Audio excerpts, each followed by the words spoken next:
साथियों, स्वागत है आप सभी का फिजिक्स प्लेटफॉर्म में। हम पढ़ा रहे हैं आपको यूनिट एंड डायमेंशंस, मात्रक एवं व्यमाय चल रहा था अपना। और पिछले लेक्चर में मैंने आपको कुछ भौतिक राशियों के विमीय समीकरण और सूत्र निकालना बताया था। चलिए आज हम पढ़ते हैं उनके अनुप्रयोग। क्या पढ़ते हैं उनके अनुप्रयोग, एप्लीकेशंस ऑफ डायमेंशंस। जो विमीय समीकरण होते हैं उनके अनुप्रयोग पढ़ना है हमें। तो प्यारे बच्चों, उसके 3 अनुप्रयोग होते हैं जो आपको स्क्रीन पर दिखाई दे रहे होंगे। फर्स्ट, इसका अनुप्रयोग, पहला जो उपयोग हम इसका करते हैं, कहाँ करते हैं? भौतिकी में जो समीकरण होते हैं उनकी जांच करते हैं। कोई भी समीकरण पढ़ा होगा आपने, जैसे v बराबर u प्लस AT या f बराबर ma, ऐसे बहुत सारे एक क्वेश्चन होती है, जैसे s बराबर ut plus half AT square, या फिर t बराबर 2 pi under root l by g। ऐसे बहुत सारे समीकरण होते हैं जो फिजिक्स के अंदर होते हैं, उनकी जांच हम कर सकते हैं किसके द्वारा? विमाओं के द्वारा। तो फर्स्ट अनुप्रयोग क्या होगा इसका? भौतिकी में समीकरण की जांच करना। दूसरा अनुप्रयोग है इसका, जो फिजिकल क्वांटिटी, जो भौतिक समीकरण होते हैं उनमें आपस में संबंध स्थापित कर सकते हैं हम, जैसे भौतिक राशियों के मध्य संबंध स्थापित करना। अभी बताएंगे इसका यूज कैसे कर रहे हैं। और एक मात्रक पद्धति से दूसरी मात्रक पद्धति में हम बदल सकते हैं। जैसे आपने पढ़ा होगा भाई 1 न्यूटन कितनी डायन के बराबर होता है, तो वो आपने अभी डायरेक्ट याद कर रखा है, पर हम इस विमाओं के द्वारा हम आपको निकालना समझाएंगे। चलिए पहला अनुप्रयोग देखिए, समीकरणों की जांच करना। भौतिकी में समीकरणों की जांच करना। पहला अनुप्रयोग क्या कहता है? अगर कोई भी समीकरण हो आपको, जैसे मान लो आपको दे रखा है कोई भी समीकरण a प्लस b, x बराबर कितना दे रखा है? a प्लस b, तो इसमें जितने भी पद होंगे उन सभी की विमाएं क्या होंगी? समान होंगी। उनकी विमाएं क्या होंगी? समान। ये सिद्धांत कहलाता है समानता का सिद्धांत। एक सिद्धांत है समानता का सिद्धांत। वो क्या कहता है? LHS और RHS में जितने भी पद हैं उन सभी की विमाएं क्या हैं? समान होती हैं। अगर ये सिद्धांत आपका लागू हो रहा है तो इसका मतलब वो समीकरण क्या है? सही है। हम क्या कर सकते हैं? इससे समीकरण की जांच कर सकते हैं। कैसे? जैसे देखिए, हम देखते हैं इसमें आपने एक फॉर्मूला पढ़ा होगा, v बराबर u प्लस a। v बराबर क्या पढ़ा है आपने? u plus AT। तो इसमें ये तो क्या हो गया? LHS हो गया। ये क्या हो गया? LHS। और ये क्या हो गया? RHS। तो इसमें जितने भी टर्म हैं उन सभी की विमाएं क्या आनी चाहिए? समान आनी चाहिए। तब तो हम बोल सकते हैं यह समीकरण क्या है? सही है। अन्यथा क्या होगा? ये समीकरण गलत होगा।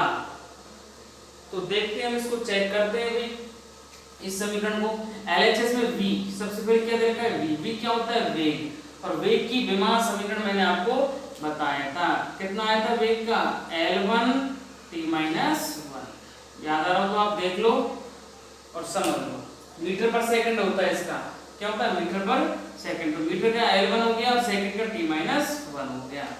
v की विमा। अब u की देखते हैं। u क्या होता है? ये प्रारंभिक वेग होता है। ये भाई आपने पढ़ा है ना 9th के अंदर, v क्या है? अंतिम वेग है। u क्या है? प्रारंभिक वेग है। तो वेग का तो सेम ही होगी डायमेंशन, कोई सा भी हो, प्रारंभिक हो चाहे अंतिम हो, इसकी विमा भी होगी। अगला टर्म क्या है? AT। अगला टर्म क्या है? AT। इसका नाम ले दो आप, A टर्म, और ये B और ये C। तो A टर्म की विमा कितनी आई आपके पास? L1 t minus 1। B की कितनी आई आपके पास? L1 t minus 1। C term क्या है? AT। A क्या होता है? A होता है त्वरण। A क्या होता है? त्वरण। और इसका डायमेंशंस क्या होता है? L1 t minus 2। कितना होता है? L1 t minus 2। A की होगी और T की क्या होगी? T1। करिए सॉल्व इसको। L1 t माइनस 2 और 1 माइनस 2 और प्लस, आधार समान होता है तो घात क्या होती है? जुड़ जाती है। करिए सॉल्व इसको। L1 minus 2 plus 1 minus 1। देखिए अब आप तीनों टर्म देखिए। A टर्म की डायमेंशंस क्या है? L1 t minus 1। B term की क्या है? L1 t minus 1। और C टर्म की क्या है? L1 t minus 1।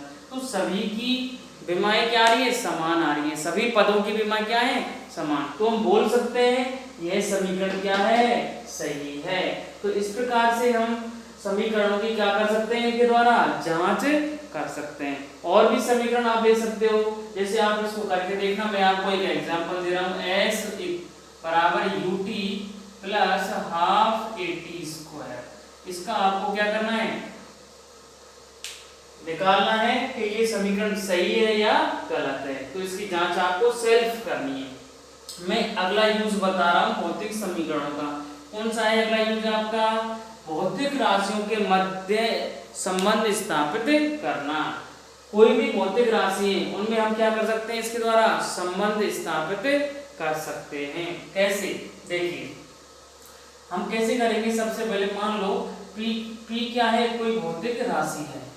P क्या है, कोई भौतिक राशि, और ये किस पर डिपेंड कर रही है, कोई पद, जैसे मान लो x, y और z। भाई कोई भी भौतिक राशि होगी वो निर्भर तो करेगी किसी पर। जैसे मान लो बल है, क्या है, बल। बल किस पर निर्भर करता है, द्रव्यमान पर और त्वरण पर, क्योंकि फॉर्मूला क्या होता है, F बराबर ma।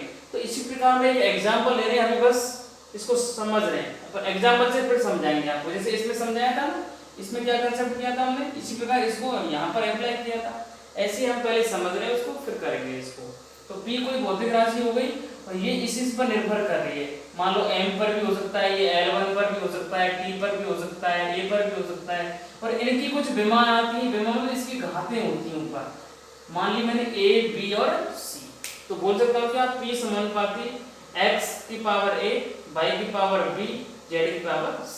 अब जैसे समानुपाती हटाऊंगा तो कोई कांस्टेंट ले दिया मैंने k, x की पावर a, y की पावर b, z की पावर c। तो इस प्रकार से हम क्या लेंगे, कोई कंसेप्ट यूज करेंगे। अब आप बोलोगे सर कैसे करोगे, समझाइए। तो एक एग्जांपल फिर से ले रहा हूं मैं। जैसे मान लो आवर्तकाल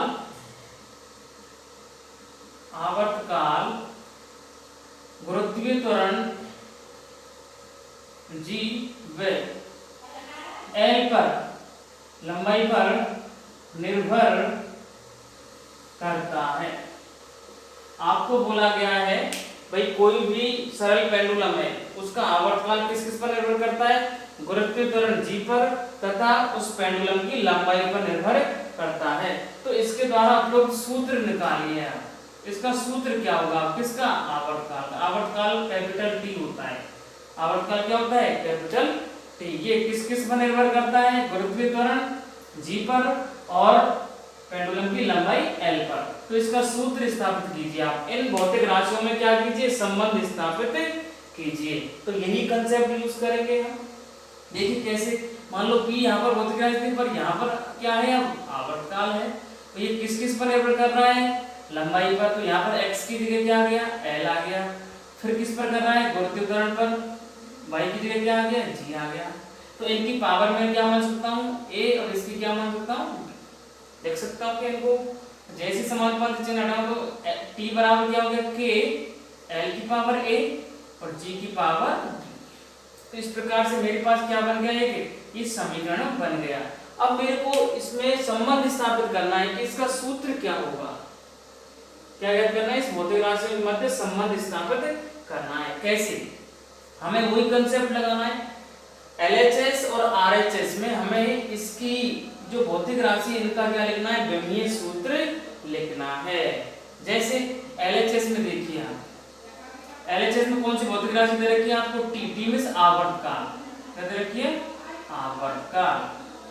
तो आवर्तकाल की डायमेंशंस क्या हो जाएगी, m0, L0, T1। जो आवर्तकाल समय होता है, समय का T1 आइए तो समझ में। तो इस प्रकार से लिख सकते हैं क्या हम, ये तो आवर्तकाल की होगी T की।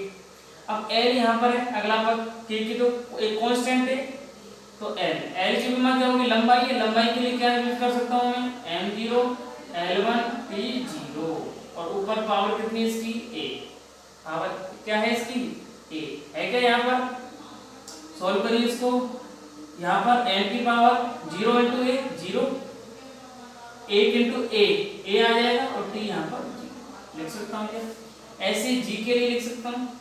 g क्या होता है अपना, g होता है मीटर पर सेकंड स्क्वायर। g क्या है, गुरुत्वीय त्वरण है। g क्या है यहाँ पर, गुरुत्वीय त्वरण। और इसका मात्रक आपने पढ़ा होगा मीटर पर सेकंड स्क्वायर। कोई भी त्वरण हो, रेखीय त्वरण हो, गुरुत्वीय त्वरण हो, मात्रक क्या होगा, मीटर पर सेकंड स्क्वायर। तो इसकी डायमेंशंस भी पढ़ी होगी आपने, L1 T-2, और M2 क्या होता है, 0 होता है। गुरुत्वीय त्वरण हो या रेखीय त्वरण हो, उसका विमीय सूत्र क्या होता है, m0 L1 T-2। अच्छे से याद कर लेना, मैंने 2 वीडियो बना रखे हैं इस पर। और मैंने आपको नोट्स भी भेज रखे, इसके लिंक में मिल जाएंगे आपको नोट्स, वहां से आप देख सकते हो।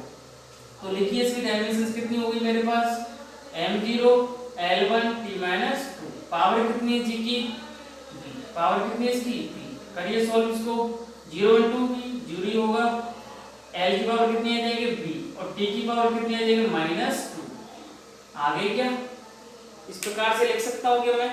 अब ये सारी वैल्यू आप क्या कर दो, इस समीकरण में क्या कर दो, पुट कर दो। ये समीकरण आपको दे रखा है, कौन सा समीकरण दे रखा है आपको, t बराबर k, इस वाले में। तो t का समीकरण कितना आएगा मेरे पास, m0 l0 t1, लिख सकता हूं क्या, k का k, l की पावर a का मान क्या आ गया मेरे पास, कितना आया है m0 la t0,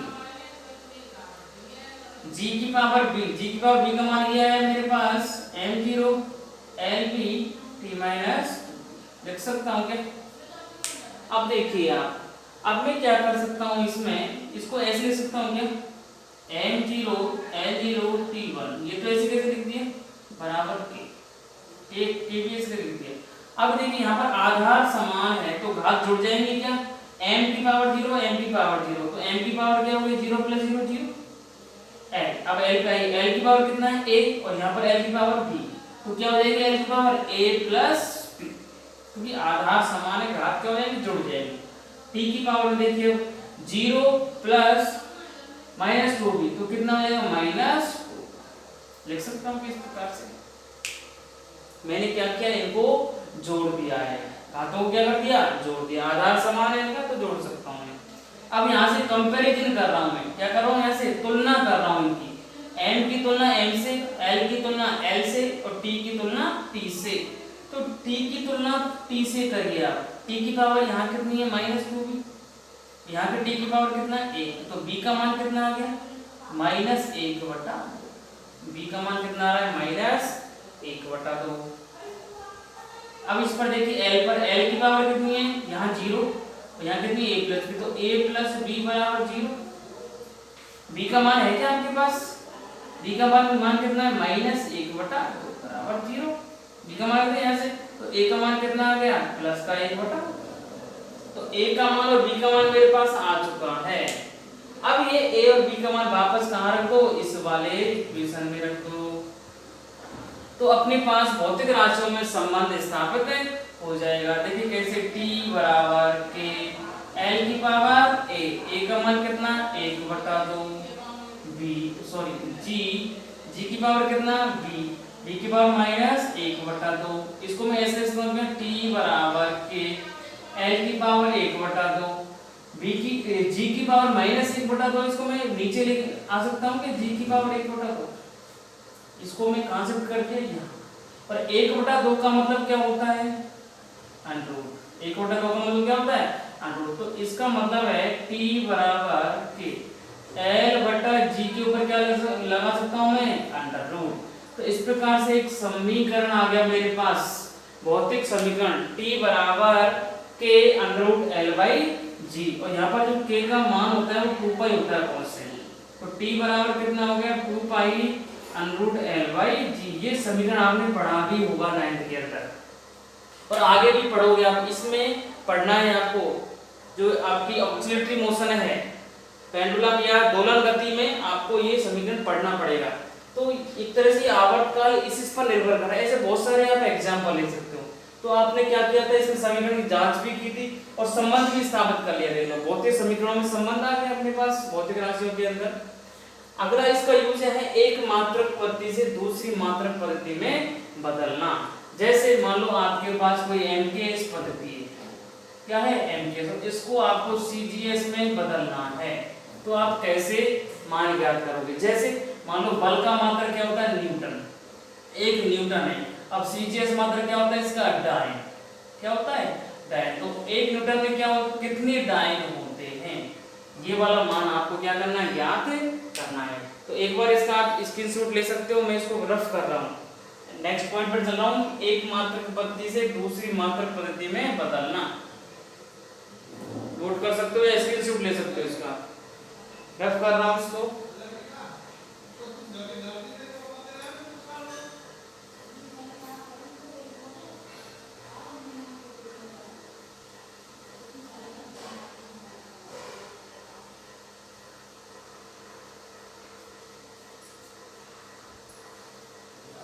चलिए तीसरा एग्जांपल लेते हैं इसका, एक मात्रक पद्धति से दूसरी मात्रक पद्धति में बदलना।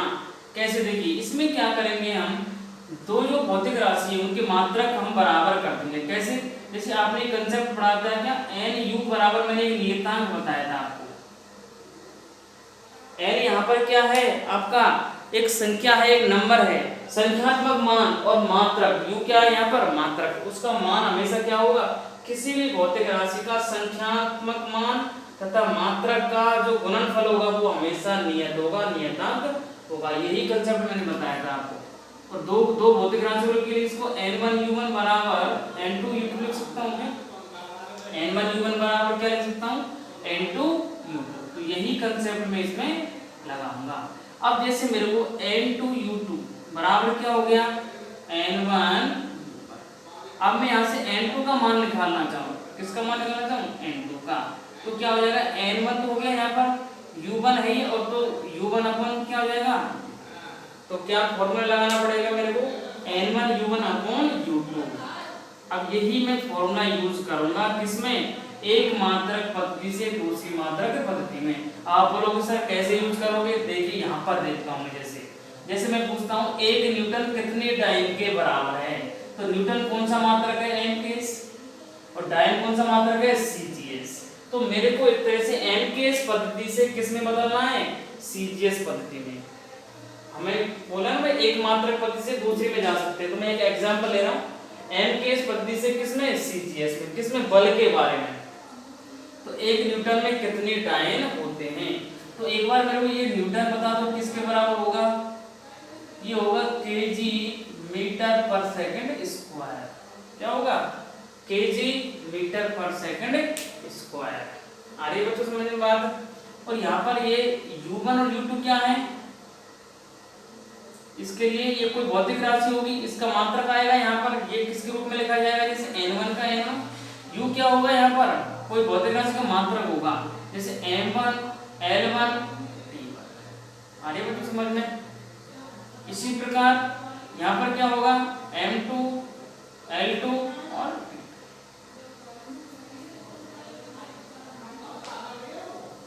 तो इस प्रकार से हम क्या कर सकते हैं, इसको यहाँ लिख सकते हैं।